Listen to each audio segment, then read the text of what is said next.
Hi అండి. అందరూ ఎలా ఉన్నారు? బాగున్నారా? నేను కూడా చాలా బాగున్నానండి. మీరు కూడా బాగుండాలని కోరుకుంటున్నాను. ఈరోజు రెసిపీ వచ్చేసి మీరు థంబ్‌నెయిల్స్‌లో చూసే ఉంటారు కదా! రైస్ కేక్ అయితే చేస్తున్నాను. ఇది నేను ఆల్రెడీ షార్ట్ వీడియో అయితే పోస్ట్ చేశానండి.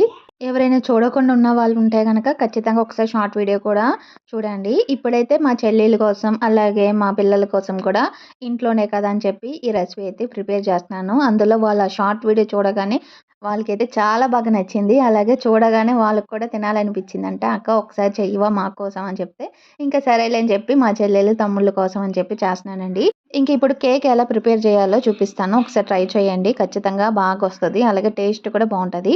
నేనైతే ఇక్కడ ఒక గ్లాస్ బియ్యాన్ని 4 గంటలైతే నానబెట్టానండి. ఆ తర్వాత మిక్సీలో వేసి గ్రైండ్ చేసుకున్నాను. దాంతో పాటు ఉడకబెట్టిన రైస్ కూడా ఒక చిన్న కప్పయితే వేసుకొని, దాన్ని కూడా మిక్సీ చేసుకొని ఒక బౌల్‌లో అయితే తీసుకున్నానండి. ఇంకా దాంతో మనం షుగర్ అయినా యాడ్ చేసుకోవచ్చు. లేకపోతే బెల్లం పాకమైనా యాడ్ చేసుకోవచ్చు. నేనిక్కడ పిల్లలకి షుగర్ అంత మంచిది కాదని చెప్పి బెల్లం అయితే యాడ్ చేసుకుంటున్నాను.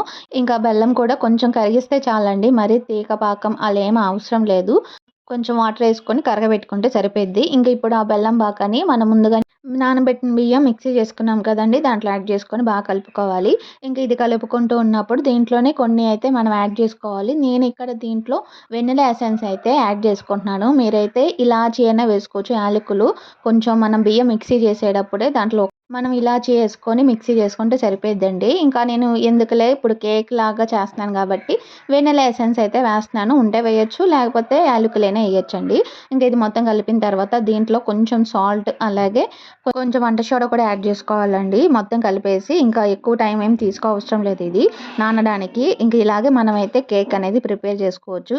ఇంక ఇది మొత్తం కలిపేసి ఒక 10 నిమిషాలు పక్కన పెట్టేసిన తర్వాత ఇంకా మనం కేక్ అయితే ఏ బౌల్‌లో అయితే ప్రిపేర్ చేస్తున్నామో దాంట్లో మనం కొంచెం ఆయిల్ ఏసుకొని వేడి చేసుకోవాలి. నేనైతే ఇక్కడ పాల గిన్నె అయితే తీసుకున్నానండి. ఆ గిన్నె ఎందుకో చూడగానే నాకు బాగా నచ్చింది. ఇంక దీంతో చేయొచ్చులే అని చెప్పి ఇంకా అదే తీసుకొని కొంచెం స్టవ్ మీద పెట్టి బాగా ఒక 10 నిమిషాలు వేడెక్కిన తర్వాత వేడిగా ఉన్నప్పుడే మనం ముందుగానే కలుపుకున్న ఈ కేక్ మిశ్రమాన్ని దాంట్లో యాడ్ చేసుకోవాలి. ఈ స్టవ్ మీద ఇలా ఒక 10 నిమిషాలు వదిలేయండి. ఆ తర్వాత మనం కుక్కర్‌లో ఏసి ఇలా ఆవిరికి మగ్గపెట్టుకోవచ్చు. లేదనుకుంటే అట్ల పెనం ఉంటది కదా! దాని మీద ఏసుకొని ఒక అరగంట సేపైనా పెట్టినా మనకి కేక్ అయితే ప్రిపేర్ అయ్యిద్దండి. దానికన్నా ఇదైతే కొంచెం ఫాస్ట్‌గా అయితే అయిపోద్ది. అది కొంచెం టైం అయితే తీసుకుంటదండి. ఇంకా కుక్కర్ మీద మూత పెట్టేసి ఇంకా ఒక అరగంట అయిన తర్వాత చూసుకోండి. ఎందుకంటే లోపల మొత్తం మగ్గిందో లేదనేది మనకు తెలియాలంటే ఇలా ఇక్కడ నేను చూపించినట్టు ఒకసారి ట్రై చేయండి. చూసారు కదా! స్పూన్‌కైతే ఏం అంటలేదు కేక్. ఇంకా ఇక్కడైతే కేక్ అయిపోయిందండి. ఇంకా అది వేడి మీద ఉన్నప్పుడు తీసి పక్కన పెట్టుకొని చల్లార్చుకోవాలి.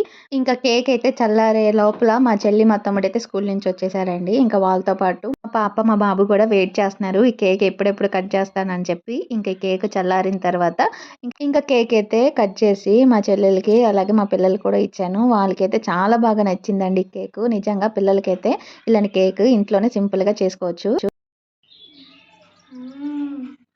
బావుందా?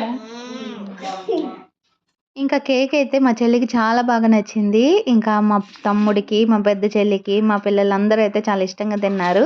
ఇంకా ఈ కేక్ కూడా మీరు ఖచ్చితంగా ట్రై చేయండి. మీకు నచ్చితే లైక్ చేసి, షేర్ చేసి, సబ్స్క్రైబ్ చేయండి.